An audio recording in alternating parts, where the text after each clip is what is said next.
voici Tinian, une île isolée dans le Pacifique. Elle abritait autrefois Northfield, la base chargée d'entretenir les avions qui ont largué les bombes atomiques sur Hiroshima et Nagasaki. Après la Seconde Guerre mondiale, l'Amérique a abandonné l'aérodrome à la jungle. Il n'était plus nécessaire. Cependant, des images satellites récentes montrent des travaux de défrichage. Des équipes militaires dégagent la végétation dense pour mettre à jour les infrastructures locales. Les États-Unis réhabilitent leur base aérienne pour lui redonner son état d'origine afin d'affronter un nouvel ennemi. Le Pentagone n'a pas eu besoin de Tinian depuis des décennies, mais la Chine a développé une nouvelle catégorie d'armes capables de frapper des cibles lointaines, y compris les bases américaines de la deuxième chaîne d'îles. Alors le Pentagone s'adapte. Pour contrer la Chine et se préparer à un éventuel conflit, les États-Unis adoptent une stratégie appelée Hub and Spoke.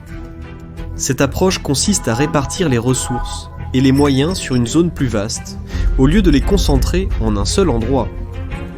Ainsi, si une grande base américaine était menacée, les avions locaux se disperseraient vers un réseau de sites plus petits. Cela permettrait à l'Amérique de rester dans le combat grâce à ces petites bases déjà équipées. Pendant ce temps, la grande base continuerait de servir de centre de déploiement avancé vers les petites bases, ce qui compliquerait les processus de ciblage de l'ennemi. Ainsi, alors que l'arsenal de la Chine s'étend, les ingénieurs américains s'empressent de remettre en service les aérodromes de l'époque de la Seconde Guerre mondiale dans le Pacifique, dont il y en avait 93 pendant la guerre, contre seulement 33 aujourd'hui. Cependant, la plupart de ces anciennes bases aériennes oubliées se trouvent sur des territoires non américains, dans des pays avec lesquels Washington n'est plus vraiment en bons termes. Donc, en plus de la végétation envahissante, il y a aussi beaucoup de nœuds politiques. Mais alors que débroussailler demande du travail, démêler la politique est tout un art. Les tensions entre la Chine et l'Amérique surviennent alors que la marine de l'Armée populaire de libération a rassemblé la plus grande force navale près de Taïwan depuis des décennies, et celle-ci devrait encore s'agrandir dans les années à venir. Des images satellites récentes montrent que 3 à 5 nouvelles barges sont en construction dans un chantier naval chinois, conçu pour des assauts amphibies. Chacune de ces barges déploierait un pont de 120 mètres de long et débarquerait un grand nombre de chars directement sur les routes taïwanaises. C'est une méthode logistique assez unique, mais la portée de ces navires signifie que les forces chinoises peuvent atteindre des rivages auparavant jugés inaccessibles.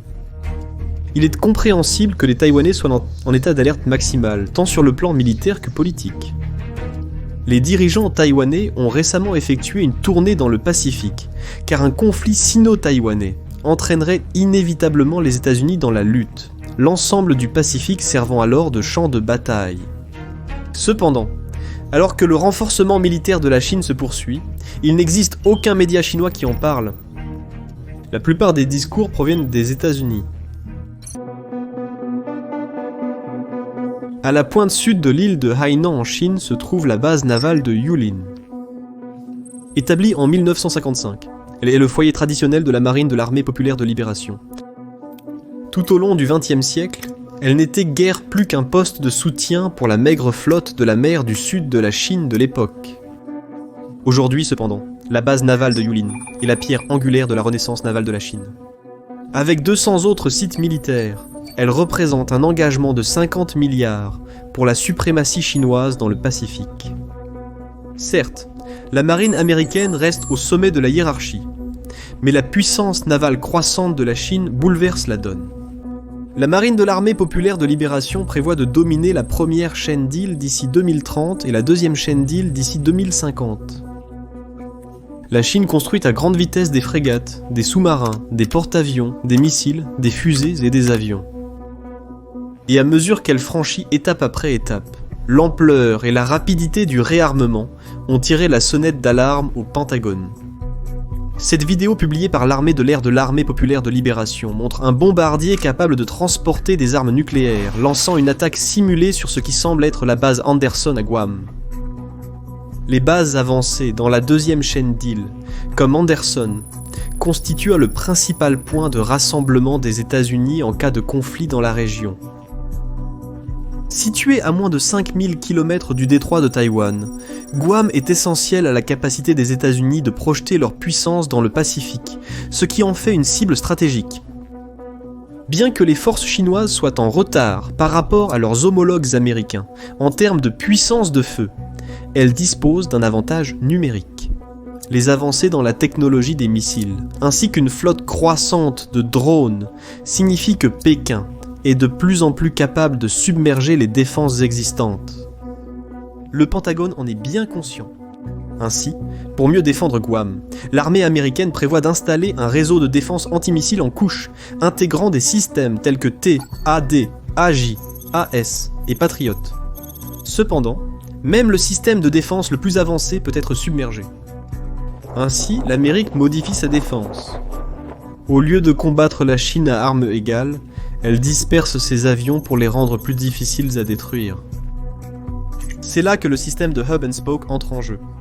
En répartissant ses ressources et ses moyens sur une zone plus vaste, cela donne à l'Amérique une plus grande agilité tout en réduisant le risque d'une autre attaque de type Pearl Harbor.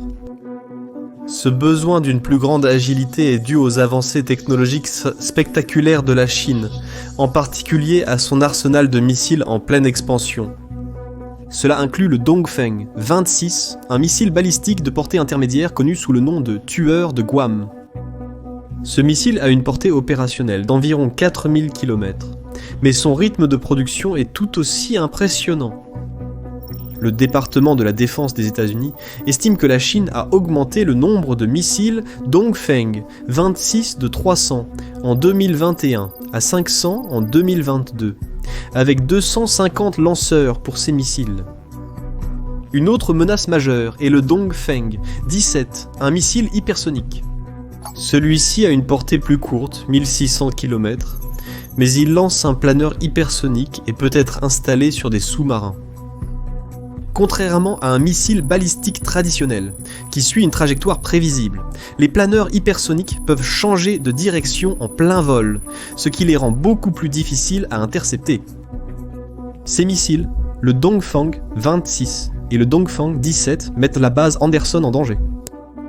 Des simulations récentes estiment qu'en cas de guerre, jusqu'à 90% des pertes d'avions américains se produiraient au sol. Pour mettre les choses en perspective, l'attaque de Pearl Harbor, considérée comme la pire défaite de l'histoire de l'États-Unis Air Force, n'a vu que 188 des 390 avions détruits, soit un taux de perte de 48%. Aussi dévastateur que cela ait été, imaginez ce que signifierait une perte de 90% des avions. Cela rendrait la guerre perdue avant même que la bataille ne soit terminée. L'immensité de l'océan Pacifique limite la guerre navale à un nombre restreint de points d'étranglement maritime. Pendant la Seconde Guerre mondiale, le Japon contrôlait une grande partie de la deuxième chaîne d'îles. Les îles Mariannes, qui comprennent Guam, Tinian, Peleliu et Saipan, étaient l'emplacement principal des opérations japonaises dans le Pacifique.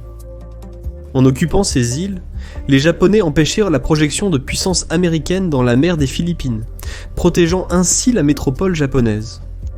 Inversement, après que les forces américaines eurent repris ces îles, le B-29 Super Fortress fut amené à porter aller-retour du Japon continental, de Taïwan et des Philippines. Cela a limité les options militaires du Japon et a finalement scellé sa défaite. Aujourd'hui, la menace a changé, mais l'avantage stratégique des îles Mariannes reste le même. Les travaux de restauration à Tinian font partie des nombreux projets qui représentent un changement fondamental dans la posture militaire des États-Unis. La reconstruction a également lieu à Guam. Le terrain du nord-ouest est en cours de reconstruction. Des pistes d'atterrissage désaffectées sont restaurées. Le nombre de sites d'atterrissage est augmenté et de nouvelles casernes sont ajoutées. Pendant ce temps, à Peleliu, des équipes de travail défrichent la jungle autour des anciens aérodromes tout en élargissant l'infrastructure routière existante. Plus à l'est, aux Philippines, 35 millions de dollars ont été réservés pour la construction de rampes supplémentaires pour avions à la base aérienne de Basa, avec des droits exclusifs réservés à l'États-Unis Air Force. Enfin, les déploiements de troupes américaines ont augmenté en quantité et en qualité en Australie, où des bases comme Tyndall servent de terrain d'aviation de secours potentiel au-delà de la zone de combat prévue. Tout cela s'inscrit dans la stratégie des hubs et des rayons pour déployer le personnel, le fret et les avions. En prenant du recul, il y a 60 anciens aérodromes supplémentaires dans le Pacifique qui pourraient être réactivés. Cependant, tout ce qui se trouve au-delà des îles Mariannes est en dehors de la juridiction américaine, et cela complique les choses. Après la Seconde Guerre mondiale, les États-Unis ont obtenu l'allégeance de Palaos, de la Micronésie et des îles Marshall, grâce à une série d'accords connus sous le nom de Pacte de libre association. Ces accords garantissent à Washington des droits exclusifs en matière de défense en échange d'une aide financière généreuse. Dans tous les cas, cependant, il y a eu une résistance significative. À Palaos, la construction d'un système radar TACMOR a suscité des inquiétudes environnementales, et une procédure judiciaire visant à annuler la construction a déjà commencé.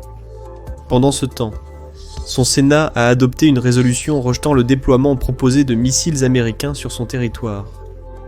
Les mêmes objections concernant les droits environnementaux, les droits des peuples autochtones et l'utilisation des terres sont soulevées dans les États fédérés de Micronésie, où l'État Air Force a proposé une modernisation de 400 millions de dollars pour rendre l'aéroport international de Yap adapté aux missions militaires.